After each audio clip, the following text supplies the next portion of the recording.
नियमावली लागू करो, हम अपना अधिकार मांगते। भाई हम लोग अपने हक की लड़ाई लड़ रहे हैं, आपसे भीख नहीं मांग रहे हैं, और आप हम ही लोग की वजह से उस पद पे बने बैठे। और नहीं आप लोग चाहते तो 2027 के चुनाव में आप जीत भी नहीं पाएंगे, क्योंकि ये जितनी भीड़ होती है ये युवा वर्ग ही आपको जिताता है, और चाहेगा युवा वर्ग आपको कुर्सी से भी उतार सकता है। सह सह के इतना संघर्ष कर रहे हैं, इसीलिए कि शायद हमारी सरकार हम लोगों की मांग पूरी करे और हम लोग अपना जीत हासिल कर लेंगे। हम लोग तब तक नहीं जाएंगे जब तक हमारी सरकार हम लोगों की मांग पूरी नहीं करेगी, या तो हम लोगों के ऊपर वो बम फेंकेगी, हम लोग मर सुलग जाएंगे यहीं पर पत्थर गिरजा घर में, या तो हम लोगों की मांग पूरी की जाएगी।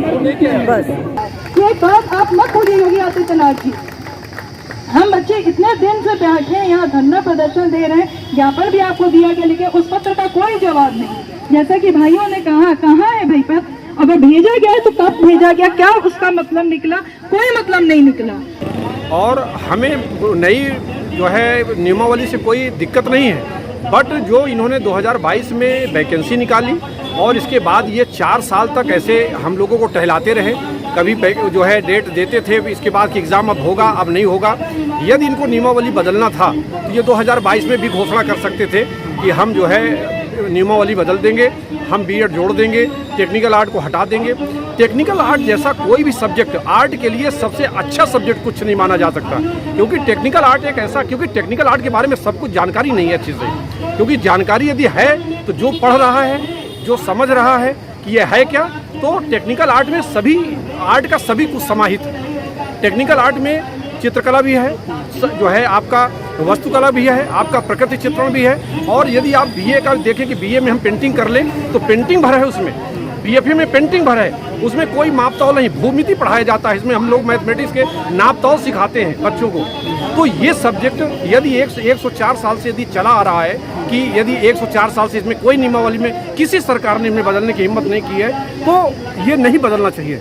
हम अपना अधिकार मांगते, हम अपना अधिकार मांगते। सेंटर आपने अभी दिया, इतना दूर दूर सेंटर दिया, क्यों? तो नकल रोकने के लिए, या नकल रोकने के लिए नहीं, बच्चों को परेशान करने के लिए आप लोगों ने किया। एआई तकनीक से आप क्वेश्चन पेपर बनवा रहे हैं, ये कहाँ का नया है? मैं आपसे यही पूछा, 4 साल के बाद आप परीक्षा करा रहे हैं और उस पर से कहते हैं कि हमने तो योग्यता पहले ही बता दी। कब बता दिया भाई? किसको बता दिया? सपने में बता दिया था क्या आपने? मैं यही पूछना चाह रही हूँ। पुरानी नियमावली लागू करने के लिए एक ही मांग हमारी है कि पुरानी नियमावली लागू कर दें, उसी के आधार में परीक्षा हो, और हम लोग के अंदर क्षमता होगी सर तो हम लोग जॉब ले लेंगे, और हमारे अंदर क्षमता नहीं होगी तो आपसे दोबारा नहीं करेंगे। बस एक बार हमें मौका दिया जाए, क्योंकि हम लोग इतने दिन से जो तैयारी किए हैं इसमें हम ओवर एज भी हो रहे हैं, तो हमें मौका नहीं मिलेगा, हम कहाँ जाएंगे?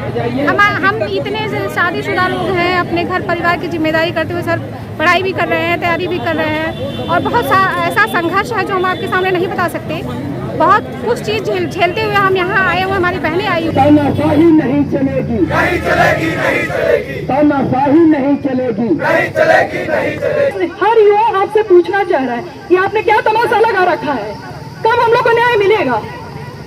मैं यही पूछना चाह रही हूँ। तानाशाही नहीं चलेगी, नहीं चलेगी, नहीं चलेगी, तानाशाही नहीं चलेगी। और सरकार से यही अपील है कि जो पहले से चली आ रही नियमावली है उसी के आधार पर इस वैकेंसी को पूरा किया जाए, इसलिए हम लोग यहाँ धरने पे बैठ रहे हैं, और जब तक हमारी मांगे पूरी नहीं हो जाती तब तक हम लोग यहाँ से हटने वाले हैं।